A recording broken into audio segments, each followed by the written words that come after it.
Hello again, ladies and gentlemen, Sonic Yoda from SEGADriven.com, and welcome back to the SEGADriven YouTube channel. In this video we're taking a look at Road Rash on the Mega Drive versus Road Rash on the Game Gear. Been a long old time since we did a bit of a comparison, and yeah, I'm genuinely quite impressed by how good the 8-bit Game Gear port of Road Rash is, and I just want to really sort of discuss how it compares to its original. So Road Rash on the Mega Drive was originally released in 1991 and developed by Electronic Arts.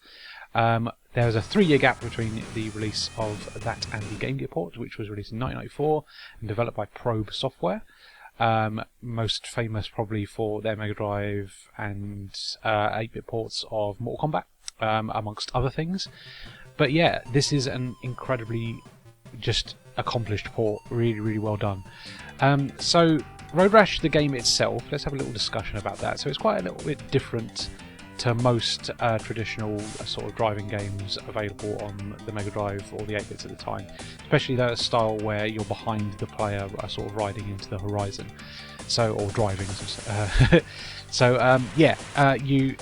You're not locked to the centre of the screen, which is normally the case in those sort of third-person riding into the horizon games. The sort of scenery sort of moves around the character, and you're sort of positioned in the centre. Whereas Road Rash completely unlocks you from that position, and you can move for the full length of the screen, left to right, which gives it a little bit more depth, makes it feel like you're actually driving in a 3D space, which is really, quite special.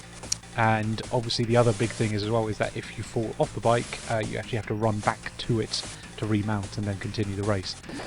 So yeah, just like I say, a lot greater depth, make better use of the 3D space, and makes the whole thing feel more like a three-dimensional game than your standard behind the character, locked to the center type racing game.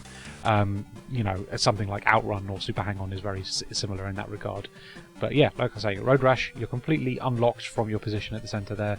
You can make use of the full width of the screen, and yeah, it just feels like a more three-dimensional racing game in comparison to most of the traditional third-person sort of driving games available at the time. And amazingly, that is completely transferred from the Mega Drive version to the Game Gear version. You still have that complete movement, or the horizontal movement of the full length of the screen. Obviously the screen real estate has been shrunk quite a bit because the resolution of the Game Gear is obviously a lot lower than the Mega Drive. But to be honest with you, there's not too much detail that's really been lost here. All the sort of trackside obstacles and hazards and things are all there. Obviously the other racers are on the track with you, as well as cars that you need to avoid, and they move, like the Mega Drive version, they go across the road or I'll come towards you, or are moving in the same direction as you as well. So it's all there. It's really well. It's just really well realised. It's such a good version of the game. The only thing that's really lost in the transition between 16-bit to 8-bit is the brake button. So the Game Gear only has 2 fire buttons, so those are used for accelerating and attacking. And speaking of attacking, you can only punch and kick in the 8-bit version, whereas in the 16-bit version you also have a sort of extra backhand slap attack. But honestly, it's not a massive loss in all honesty, because it felt like a bit of a pointless addition anyway. You already have a punch, so there's no need to have another sort of fist attack. But yeah, to compensate for the lack of braking on the 8-bit version, the bike is actually a lot more snappier in the handling. It feels like you have greater control over your player on the track on the 8-bit version. And that does make it a little bit easier to maneuver around, the opponents and the various obstacles, which just makes the whole game feel a little bit easier. But for a handheld version, I'm not too bothered by that. I think that's quite a nice, compensation for the fact that, you don't have that brake button, so it's not as demanding. The tracks don't feel like they're throwing you around as much, and they're not as unfair. The 16-bit version has an awful habit of throwing oncoming traffic towards you whilst you're driving up an incline and you can't see it. So you don't really get that an awful lot on the Game Gear version. It's very much a case of you can see everything, you can manoeuvre a lot better, so it's just a nicer thing to play. But yeah, like I say, it is a tad easier.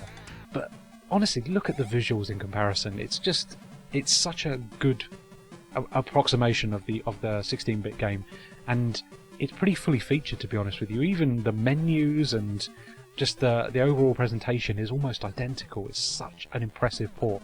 Really, really worth checking out if you've got a Game Gear.